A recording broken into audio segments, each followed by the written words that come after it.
di lapangan itu pelaku-pelakunya yang kami temukan lebih dari 4. Kok bisa ada operasi intelijen di tubuh Bais yang benar-benar berniat keji untuk menyakiti warga negara, menyiram air keras?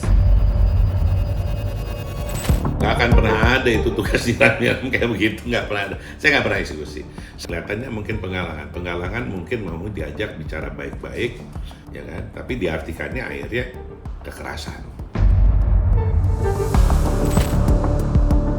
TNI menyatakan tidak memberikan toleransi dan akan menindak secara tegas dari jabatan dengan tidak hormat.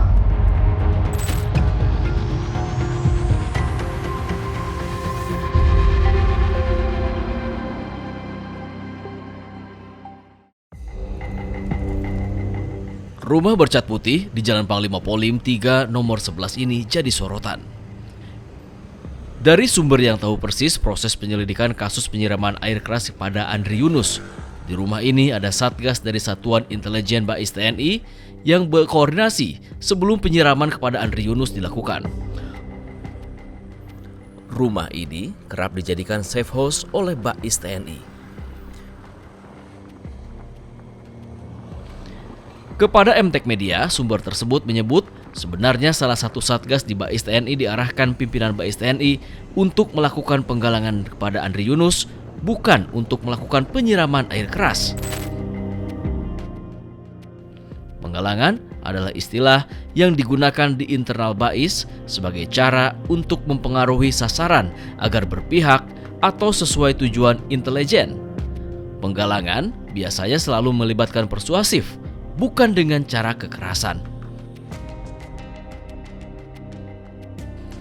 Aktivitas anggota Bais TNI yang mondar-mandir ke rumah ini juga terekam jelas di kamera CCTV. Dari hasil penyidikan polisi, mereka diduga sebagai terduga pelaku. Termonitor juga di video yang kedua. Di video yang kedua terlihat pada pukul 17.18 ini muncul juga kami bisa menangkap potongan videonya yang menunjukkan wajah dari salah satu eksekutor yang menyiramkan, yaitu yang diboncengnya di belakang. Mabes TNI mengakui anggota Bais TNI diduga pelaku penyiraman air keras terhadap Andri Yunus. Ada 4 pelaku versi TNI. Keempat yang diduga pelaku ini semuanya anggota dari Denma Bais TNI, ya. Jadi bukan dari satuan mana-mana, tapi dari Denma Bais TNI. Di Denma itu kan ada beberapa macam matra, ya. Jadi bisa sampaikan matranya adalah dari AL dan AU. Buntutnya, Kepala Badan Intelijen Strategis mengundurkan diri.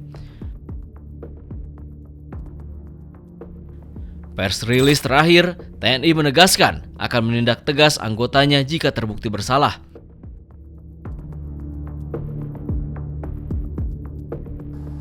TNI menyatakan tidak memberikan toleransi dan akan menindak secara tegas sesuai ketentuan hukum yang berlaku, baik melalui peradilan militer, penjatuhan hukuman disiplin. Kini, penyidikan di polisi resmi dihentikan.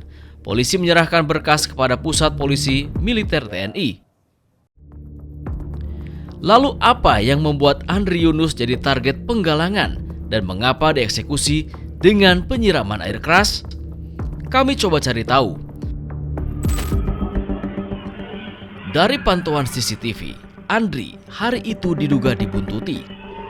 Dari mulai kantor Kontras hingga Andri menghadiri rapat Komisi Pencari Fakta atau KPF kerusuhan Agustus 2025 di kawasan Menteng. Hingga malam hari, usai menghadiri podcast di kantor YLBHI, Andri mengalami penyiraman air keras di kawasan Jalan Salemba 1. Detik-detik Andri dibuntuti hingga penyiraman air keras dilakukan, terekam kamera CCTV.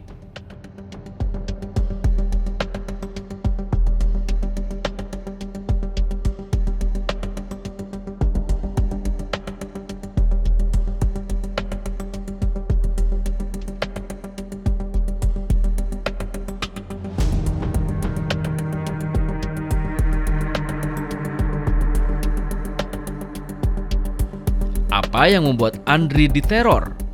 Ketua Umum YLBHI yang juga anggota tim advokasi untuk demokrasi atau TAUD punya temuan. Sebenarnya di lapangan itu pelaku-pelakunya yang kami temukan lebih dari 4. Kami meyakini dengan akurat ya, itu ada 16 orang yang melakukan tindakan di lapangan. Jadi bukan hanya 2 yang mengintai dan 2 yang menyerang, tapi di sana ada komando gitu. Ada yang mengikuti, ada yang memantau, ada yang memerintahkan, dan semua terhubung. Kami dapat semua CCTV-nya dan wajah-wajahnya. Jadi kita ingin ambil kesimpulan bahwa ini sebenarnya lebih dari sekedar 4 orang dan harusnya diungkap siapa dan bagaimana rantai komando di atasnya. Bagaimana mungkin ada keterlibatan levelnya, misalnya ada kepala satuan tugasnya, kasatgasnya, bagaimana direkturnya, bagaimana perintah di atas direkturnya siapa lagi. Karena yang publik tahu hanya 4 orang dan juga dicopot kabaisnya. Satu, yang kedua, bagaimana penindakan berikutnya? Karena kami kemarin mendengar dan kecewa sebenarnya ada pelimpahan berkas kepada Puspom gitu. Nah, sedangkan di Puspom sendiri sekarang nggak ada kabar kelanjutan. Apakah 4 orang ini hanya 4 orang ini yang diperiksa? Bagaimana kami tanya? Ini penting dibongkar. Kenapa kita harus benar-benar mengevaluasi kok bisa ada operasi intelijen di tubuh Bais yang benar-benar berniat keji untuk menyakiti warga negara, menyiram air keras gitu. Nah kan sekarang kan kita pertanyaannya, aktornya ini yang diceritakan oleh Puspom kan 4 orang perwira kan. Harusnya kan nggak mungkin hanya 4 orang, pasti ada pemimpinnya, pasti ada koordinatornya, ada kepala satgasnya. Terus bagaimana level kalau dia misalnya katanya dia di detasemen markas ya, saya nggak tahu itu apa gitu, atau direktorat mana di Bais, siapa kepala direktoratnya? Saya meyakini kalau pelaku lapangan aja levelnya captain, levelnya perwira, maka siapa yang bisa memerintahkan perwira? Itu harusnya diyakini di atasnya lebih tinggi ya, sampai level jenderal dong harusnya dong. Nah, jenderal mana yang terlibat? Gitu loh. Dalam peristiwa pembunuhan Munir, dalam peristiwa penyerangan novel, bahkan dulu penculikan aktivis, itu sampai menyentuh jenderalnya. Nah, sekarang jenderalnya siapa yang merintahin? Terus dibongkar dong. Apakah Kabais? Apakah Wakabais atau direktur atau siapa? Dibongkar semua dong. Tim TAUD juga menduga ada rantai komando yang memerintahkan pelaku melakukan teror penyiraman air keras kepada Andri. Kami menduga kuat ini karena kerja-kerja Andri dan Kontras. Kerja-kerja Andri yang kritis, misalnya waktu menolak undang TNI, dia menerobos Vermen. Kan setelah itu kan ada intimidasi banyak dia. Terus kita kemudian judicial review undang-undang TNI. Kami pun kemudian mengungkap keterlibatan personel Bais di peristiwa kerusuhan Agustus. Nah, kami menduga itu semua adalah menjadi penyebab gitu. Andri merupakan bagian dari tim investigasi yang YLBHI dan Kontras bentuk. Dan di data itu kami menemukan bahwa dalam peristiwa Agustus ada keterlibatan personel Bais. Kami mempresentasikan dari levelnya mulai membantu, levelnya mulai memfasilitasi, bahkan terlibat dalam provokasi di lapangan ya. Dari semua bukti-bukti yang kami dapatkan. Kami cari tahu pergerakan anggota Bais yang diduga melakukan penggalangan kepada Andri Yunus yang berujung penyiraman air keras.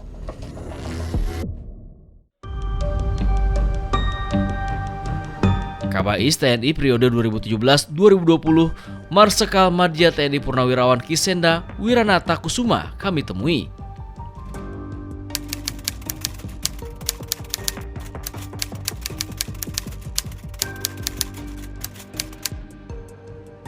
Nggak akan pernah ada itu tugas nyiram kayak begitu, nggak pernah ada. Saya nggak pernah eksekusi. Saya dari dulu selalu mengatakan, makanya saya bilang, saya punya anggota yang melaksanakan di Pamgal, dan itu tiga-tiganya di luar daripada kekerasan. Kalau ada musuh nyata negara yang merupakan suatu kekerasan, kita sampaikan kepada satuan pemukul. Misalnya memang ada suatu ini berbahaya, kita sampaikan kepada pasukan pemukul atau pasukan khusus, Kopassus, Denjaka, dan Bravo. Sebab itu Bais erat hubungannya dengan mereka. Bisa ditanyakan, kita tiap-tiap bulan itu ada koordinasi yang baik, karena kadang-kadang mungkin kita latihan bersama. Karena ini bukan, tapi di mana-mana juga tugasnya intelijen itu bukan melaksanakan suatu eksekusi atau penyiraman atau perusakan, tidak. Itu kita serahkan pada ahlinya. Tapi kita memberikan data intelijen yang valid, yang memang pantas mereka lakukan, ancamannya apa, bahayanya apa, dan semua data-data kita harus lengkap. Itulah intelijen pasti. Nah ini kan enggak, kelihatannya mungkin penggalangan mungkin mau diajak bicara baik-baik bahwa jangan melakukan seperti yang kemarin ini main dobrak aja segala macam, ya kan? Tapi diartikannya akhirnya kekerasan. Ini Mungkin tidak itu, benar ya, Pak? kalau ini benar arah pimpinan ya menurut saya sudah tidak bisa menyatakan, tapi ini semua hanya perkiraan bagaimana saya dulu pernah menjadi Kabais. Kembali lagi, kita asumsinya ini udah benar perintah atau bukan. Kalau itu perintah, kembali ya dilaksanakan tentunya dengan persuasif. Kalau memang itu untuk diskusi dan untuk suatu menyampaikan dengan baik bahwa yang dilakukan ini salah, sebaiknya kita diskusiin bahwa undang-undang TNI ini. Kalau ini arahnya ke sana dulu nih. Iya. Saya hanya kita berasumsi sama anggapan dulu kan, kita bukan memastikan.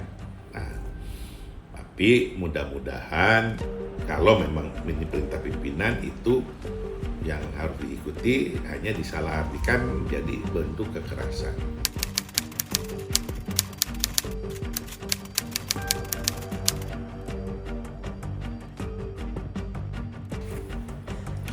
Penggalangan itu sebenarnya direktorat mana aja bisa lakukan. Walaupun dulu pernah direktorat E itu penggalangan khusus. Tapi akhirnya di zaman saya dirubah direktorat E itu adalah radikalisasi dan terorisme. Nah, sekarang saya menganggap penggalangan itu bisa aja dilaksanakan oleh seluruh direktorat A, B, C, D, E.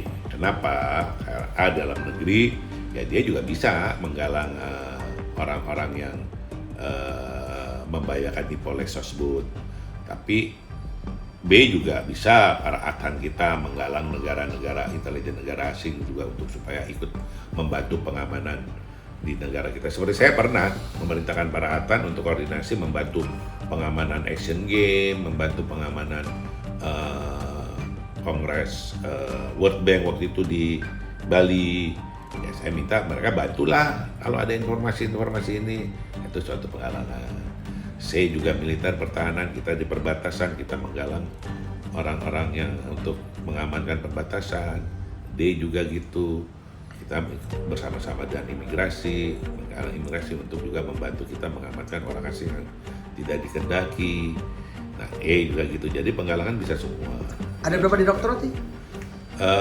Pada saya terakhir adalah sampai A, B, C, D, E, F, G, H, 8 direktorat.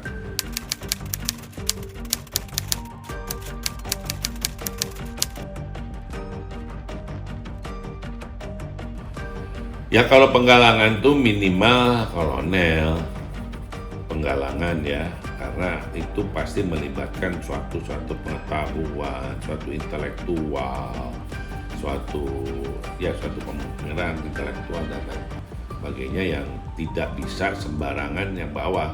Memang bawah tuh untuk penggalangan memang saya sih agak meragukan kalau bawahan melakukan penggalangan ya, buktinya akhirnya seperti itu.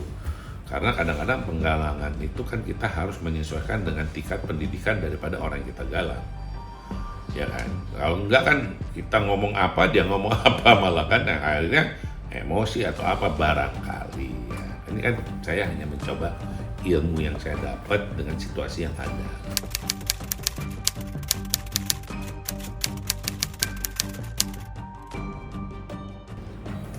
Kalau paling atas kan Kabais saya nggak yakin. Saya kenal beliau bukan orang seperti itu, apalagi dengan kekerasan. Beliau pasti memerintahkan melaksanakan Litpamgal, apalagi pada masyarakat sendiri. Lain kalau itu musuhnya di luar negeri, terus atau orang yang memang membahayakan negara secara negara dan orang asing, itu mungkin. Tapi kalau saya tahu beliau, nggak mungkin. Kalau dari Kabais saya yakin kemungkinan kecil. Kalau memang ini diketemukan, memang ada pimpinan yang perintah, kemungkinannya adalah perintah pengamanan penggalangan yang dijabarkan berlebihan. Kalau menurut saya pribadi, saya katakan nggak mungkin langsung dari bawah. Jadi ini dari mana? Tadi saya katakan, entah paling bawah menyalahartikan perintah, entah yang juga yang di tengah-tengahnya atau di bawahnya Kabais, tapi langsung di atasnya yang pelaksana ini yang menyalahartikan, sehingga yang keluar adalah emosi atau yaitu perintah yang kurang jelas karena koordinasi dan konsolidasi yang tidak baik.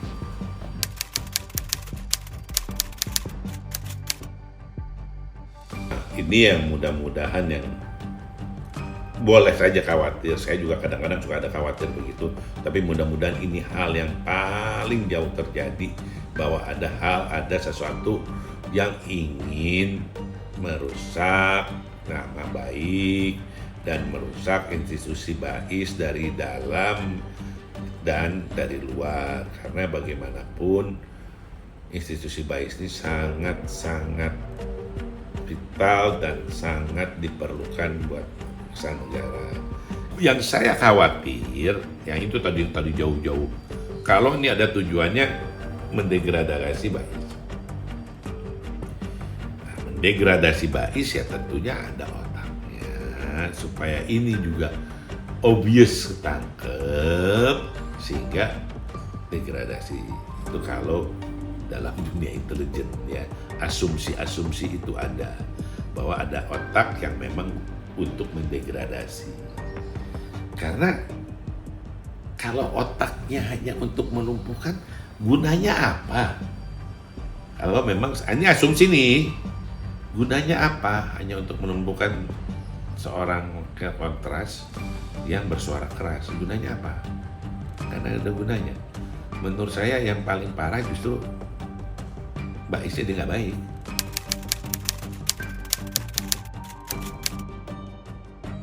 Jangan orang bekerja di BAIS bukan dalam kompetensinya, tapi jangan hanya di situ untuk tempat ajang naik pangkat, punya jabatan, atau kedekatan, yang titipan itu yang pengen, oh katanya enak di sini, ini bisa kemana-mana, ini bisa ini ya. Jadi bukan menurut suatu kompetensi, kebutuhan tugas gitu loh. Nah, mungkin kelewatan dulu bahwa pemilihan direktur ini sangat erat dengan Kabais. Kabais juga harus sangat erat dengan usernya, baik itu Panglima, baik itu Presiden. Ini harus menjadi kesatuan dan memang harus diberikan suatu kepercayaan kepada Kabais ini dalam memilih anggota-anggotanya sampai ke bawah, tentunya pendelegasian sampai ke para direktur didelegasikan untuk memilih ke bawah ini, sehingga apa yang diterjemahkan dari atas tuh hanya ini mungkin yang kekurangannya mungkin di sini kali barang. Mungkinkah ada perang bintang di tubuh BAIS TNI? Kabais TNI periode 2017-2020 memilih menggunakan istilah ada pihak-pihak yang ingin merusak BAIS TNI. Apapun jawabannya, Presiden telah bersikap. Prabowo Subianto mengutuk keras aksi penyiraman kepada Andri Yunus. Saat diwawancara sejumlah tokoh dan jurnalis senior di Hambalang, Prabowo tegas menyebut aksi tersebut adalah aksi terorisme yang begitu biadab. Ini terorisme, iya kan? Tindakan biadab, harus kita kejar, harus kita usut. Di tengah penuntasan kasus penyiraman air keras kepada Andri Yunus yang kini memasuki babak baru karena sudah dilimpahkan kepada Puspom TNI, publik bertanya, apakah kasus ini akan diusut tuntas?